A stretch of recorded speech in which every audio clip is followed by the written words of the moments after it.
ده الجزء التاني من السؤال اللي جاوبنا على نصه الحلقة اللي فاتت، والحقيقة هنتكلم في الحلقة دي على إنه لو أخدت الأنسولين السريع المفعول مع البطيء المفعول هيلخبطوا الدنيا ولا لأ.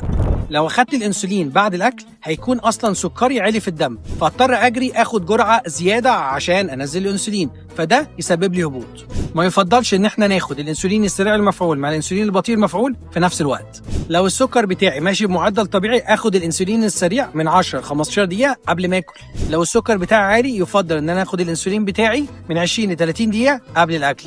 تابع السكر بتاعك بعد الاكل بساعتين، ده احسن وقت تقدر تعرف فيه السكر بتاعك عالي ولا مظبوط.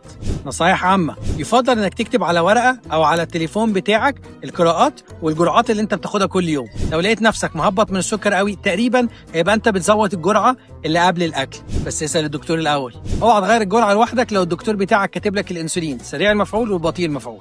لو انت بقى اول مره تستخدم الانسولين او الدكتور غير لك الانسولين اللي انت متعود تاخده، مش هيحصل حاجه انك تسال الصيدلي ايه نوع الانسولين استخدمه ازاي. الخلاصه الانسولين مش مجرد حقنه قبل الاكل، دي منظومه كامله لازم يتظبط فيها نوع الانسولين، توقيت الاكل، قراءه السكر، الجرعه والانشطه اللي بتعملها. انا بيتر واصف، صيدلي مصري من شبرا عايش في كاليفورنيا، ودي شبرا فوني. اشوفكم الفيديو اللي جاي.